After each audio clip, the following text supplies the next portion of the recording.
Oh boy. It's over. Why couldn't you just let me choose? Don't mind if I do.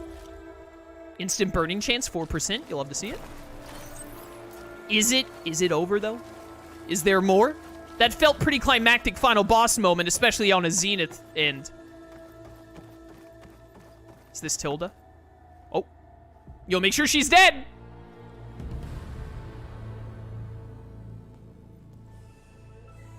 You gotta make sure that chick's dead! Well, well, well, my man. She tried to take you. And she told you about Nemesis. So you've known all along. From Hades, yes. Along with data on how to circumvent the Zenith shields. Everything I did to create the rebel army was based on that knowledge. To reach this place, this moment. And you couldn't just tell me? Come now, Aloy. You're the last person to act sensibly in the face of impossible odds. When I learned of Nemesis from Hades, I saw the pieces on the board and how to play them. And in that same moment, I knew it was a game you would never play. That you would interfere and attempt to save the Tenakth. I was correct, to a point. You ruined my plans, but brought your own to fruition. The end result is the same. We're here. And now it's time for me to leave this doomed planet behind. To seize the Odyssey and the Apollo database, and begin a new chapter in my pursuit of knowledge, one with infinite possibilities. You can join me if you so desire. You've more than earned your place. Unlike Tilda, I'm extending a polite invitation. You're going to just take off? And abandon everything? Stay. Help me fight that thing. Perhaps Tilda didn't adequately define the threat. Nemesis can't be stopped. It destroyed a highly advanced Zenith colony in a matter of hours. What hope does this primitive tribal Earth have? If you brought Gaia, you wouldn't be abandoning life, you'd be saving a seed for a new world. Just as Elizabeth did. It's the choice she made. The sacrifice of all that is for the hope of what might be. If she were here in your place, she would board that shuttle, Aloy. But Aloy's not Elizabeth. Found her. Is she hurt? Still on her feet. Thank the Ten. Goodbye, Silence.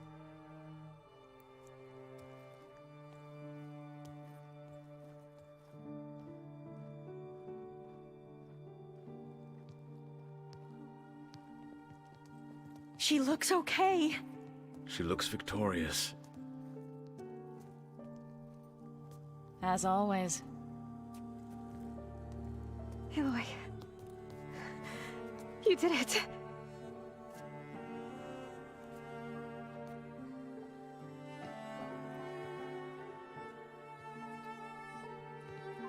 You better make sure Silence doesn't take Gaia, by the way.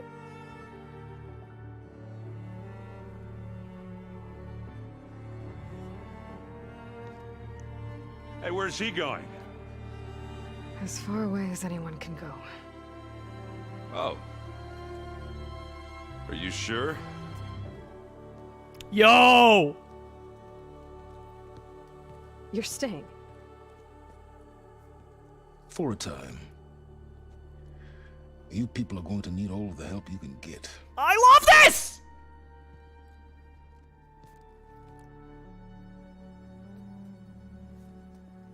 Does anyone else need a drink? Not if it's that ale of yours. I'd be fine with a nap. Excellent idea. I hope it's really over this time. Nah. Not at all.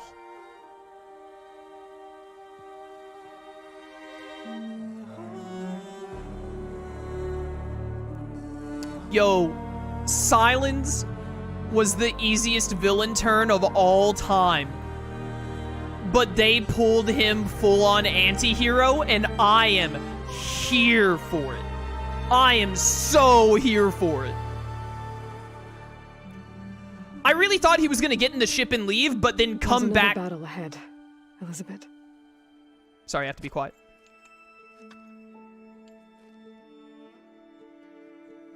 Very different than the one you fought.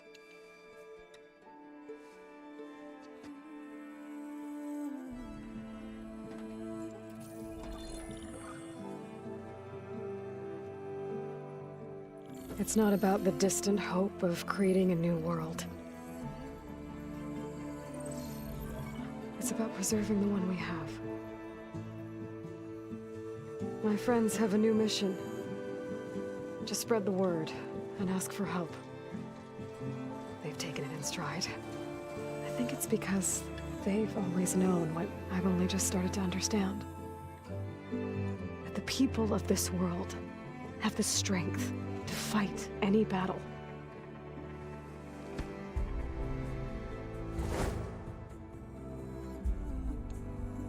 The ingenuity to solve any problem.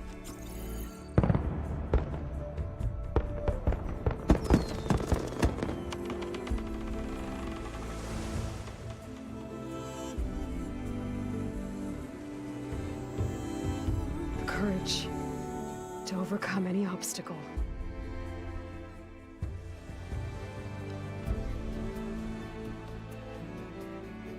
And the resilience to rise after any setback. As for me, I can't say I'm not afraid. What lies ahead will be harder than anything we've faced before. But I know I can put the fear aside. Because for the first time in my life, I feel like I'm not alone.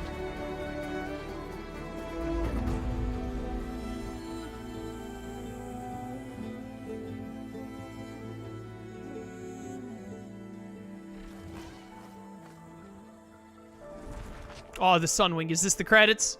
Credits as they go through the entire world? Yeah, this is the start of the Dawn right here. Oh, that's beautiful. This is a great way to do your credits. I think in Zero Dawn they went through a cauldron slowly, which was also great, but I think this is even better.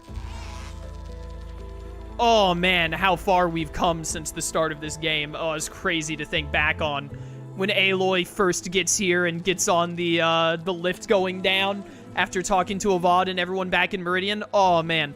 Dude. That's insane. What two programs is Gaia missing? Hades, destroyed, and Hephaestus, released to fight all of the Zeniths. Hephaestus and Hades is what she's missing, and she doesn't need Hades at this point. She just needs Hephaestus back. Oh my goodness, I knew that there would be dude, I never expected for this game. Going throughout this game, I was like, man, I wonder how they're gonna go about getting a third game ready, because I really think they'll do a third game. But like, the Zeniths seem like such a finale point. So I guess they're gonna like end the Zeniths and it be like, oh, the game is over, but then somehow there's like an unexpected third enemy that's like unrelated that shows up in the third game. But no, at the very end of this game, they somehow made it where Forbidden West, instead of being like an endpoint and then a third game is like a continuation, they were like, no, it's just like a midpoint game in the story. The story has like always been a 3-act thing. And they even linked back the first Zero Dawn to being caused by Nemesis, who will be the final villain, I assume, of the third game. Like, they were like, oh, it wasn't even the Zeniths that did the whole extinction signal thing. It was Nemesis trying to destroy Earth before they got there. And whatnot. That is insane. That is crazy. So good. So good. Oh my word. Dude, that Nemesis twist at the end, fantastic. I absolutely love that. I love that. And I also love that it shows that the Zeniths were like, they were wrong, right? Because like the Zeniths escaped Earth and they lived and all, and they basically lived just like Ted Faro did for the most part. doing whatever they wanted, taking whatever they wanted, like having immortality, like being mad megalomaniacs, basically. And then it's like they said, like, oh, we lost our planet to a natural disaster or whatever. So, like, it wasn't their fault, when in actuality, it was their fault. Just like Ted Faro, they got too up in their britches. Just like a lot of people on Earth back when the Pharaoh Plague started. They thought too big about themselves and thought they were above it all. And we're like, nah, we're different. We can control everything. So we can do whatever we want. And then they paid for it the exact same way, by it getting out of their control and looking to kill them. I love that beautifully. That is great writing. I absolutely adore that so much. How'd you feel about Ted's end? I loved it. I love the way they did Ted's ending too. Because I remember seeing some people, yo, that was a sick barrel roll. Do a barrel roll. I remember when this game was coming out, a lot of people saying like they were worried, like, oh no, what if they like bring Ted back as a villain or something? That'd be so lame if Ted was alive and was a villain or whatever. And I was like, yeah, if he became like the main villain of the game or something, I think that probably would be a little lame. That'd be I wouldn't really like that. It depends on how they do it. They'd have to really convince me. But as we were going through all the stuff with Ted and his little pyramid shenanigans, and how much they just really, like, I already hated Ted after he killed the alphas, but they really super drove it home, like, Ted is the scum of the earth. I hope he, like, I was like, man, I remember saying it when we were going through his area, which, by the way, Infinite Death 45, thank you so much for subbing with Prime, greatly appreciated, thank you for the support. But when we were going through his pyramid and all and seeing how much of a scum he was to the very end, I was like, dude, I almost hope Ted is alive so I can punch him in the face one last time.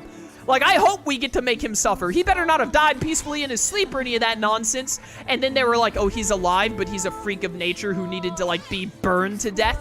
That felt so good. Like, that was so cathartic. I was like, deserved. Insanely deserved. I'm so glad this scumbag didn't get to live out the last of his days in leisure. He suffered and went insane and died, burning to death. I love how they did that. It felt so cathartic. But dude, that ending, unexpected, great way to set up the third game and get us ready for a third one, which I was so hoping we would have a third one. There was a small part of me as we were pretty much when the Zeniths were revealed and they were like as the main villains, I was like, dang, man, that's crazy. Are they gonna have a third game, or are they looking to finish everything with this game? And then when we got Hephaestus as well, when we were like, oh, we're gonna catch Hephaestus, I was like, man, how could they possibly have another game if they catch Hephaestus? There are no evil machines to fight or anything. And then they did so well at getting that bit in the end to be like, Hephaestus is free again, so there could be machines to fight in the third game. The whole Nemesis thing is like this giant final villain that's like, it's also so great from a writing perspective to me because it's so, like, emblematic of, I don't know if emblematic is the right word, but Nemesis, like we said, is so ironic because it's so much like the Pharaoh Plague. So, and a big part of this game is that Aloy is not like Elizabeth. Elizabeth was always on her own, and like we saw her moments with Travis Tate, I think it was his name, her moments with Travis where she was like, Travis was telling her like, you know, you love life so much, I'm trying to do his voice, but you don't ever interact with it. You don't got a bunch of friends. Yo, there's a Dreadwing right there under there. That's so cool. Like, why? You don't interact with it. You don't have friends and all that, but you love life so much and all that. And how Aloy was kind of leaning towards that. And, like, she and Silence were both like that, where Silence was like, there was a moment in the game where Silence told Aloy, like, geniuses like us are often alone, just like Elizabeth. That's just how it is. And all that. But then Varl, and after Varl, Erend, and Katalo, and all the others were like, no, you're not alone, you're with us. Which is what really, and then Aloy showed Rost to Beta, where it's like, no, Aloy's not like that. She is a clone of Elizabeth, but she's not Elizabeth, because that bit of, like, interacting with life and having friends and stuff that Elizabeth didn't have, that led Elizabeth to, like, being willing to sacrifice everyone to do the Zero Dawn project to bring life back later. Which, like Silence was saying at the end, he was telling Aloy, like, you know, you're doing the same thing Elizabeth did if you just come with me, but we take Gaia to make life somewhere else. But Aloy is different than Elizabeth, clearly, because she didn't make that same choice that I believe, like Silence said, Elizabeth would have made.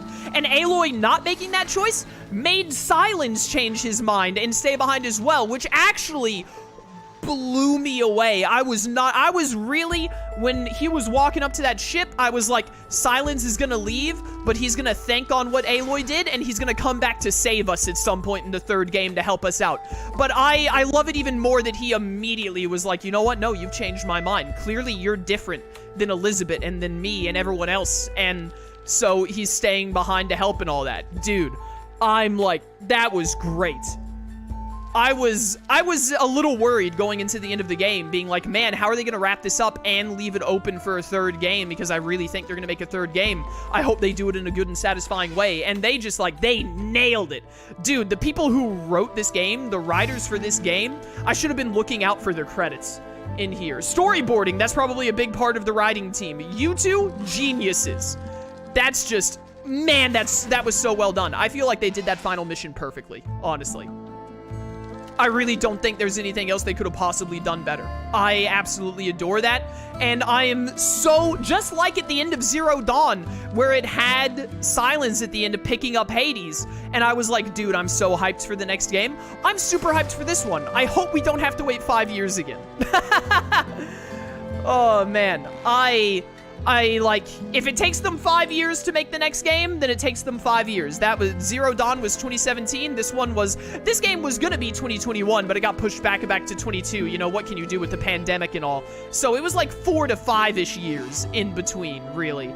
I think it would have been 4.5 years, but then with the pushback, it became 5 years. If we gotta wait another 4 to 5 years, I'm fine with that.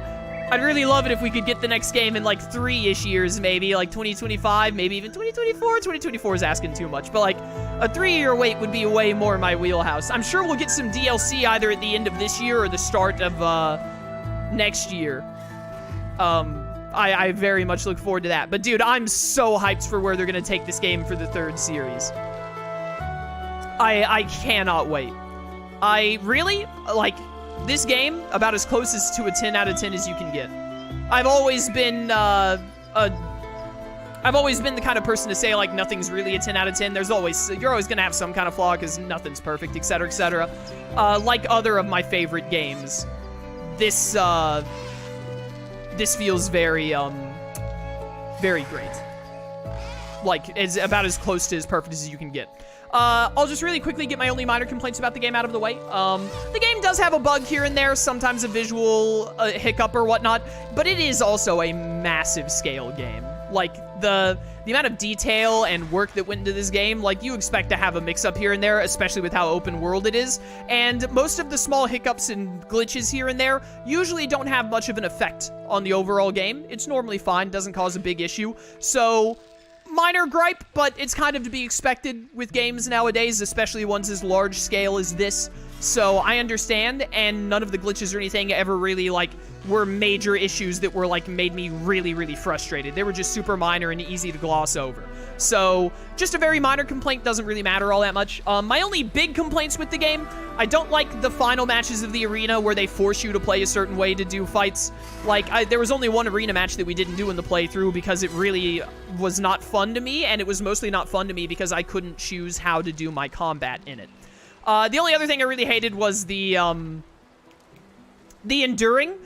The way they programmed that melee boss was insanely unfun.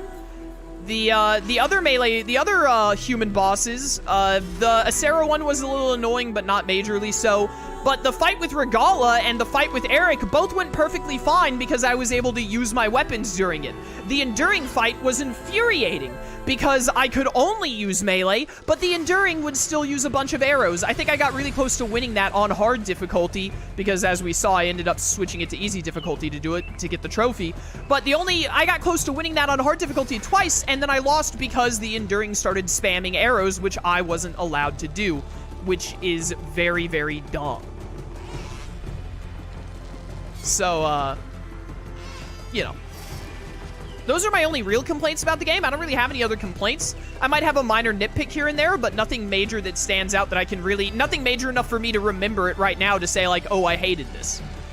But just really fantastic, wonderful game. Definitely in my top 10. Most likely in my top... With that ending bit there, probably in my top 5. That setup was amazing. What a great way to do the ending of the game. I loved that. But, I can't wait for the third game, man. I cannot wait. Fantastic, wonderful game. Do you feel Spectre Prime was a bit of a letdown? I wouldn't say letdown. It was definitely not a super difficult boss. I think they should have had some normal specters jump into that fight to kind of divide my attention and make it last a bit longer and be difficult. There's no way they're gonna make a bunch of, like, Kingdom Hearts style, like, make a bunch of spin-off games before going to the third game. That's stupid. They're not gonna do that. Like, obviously. Why? There's no way. They're just gonna do the third game, because that makes sense. Doing anything else would be ridiculous. But, I think they'd probably, in that, I think probably that final boss could have used, like, when you got Tilda to, like, half-ish health, they should have dropped in, like, 2 Spectre enemies to fight as well, I think. That would have made it a little more challenging, made it last a bit longer.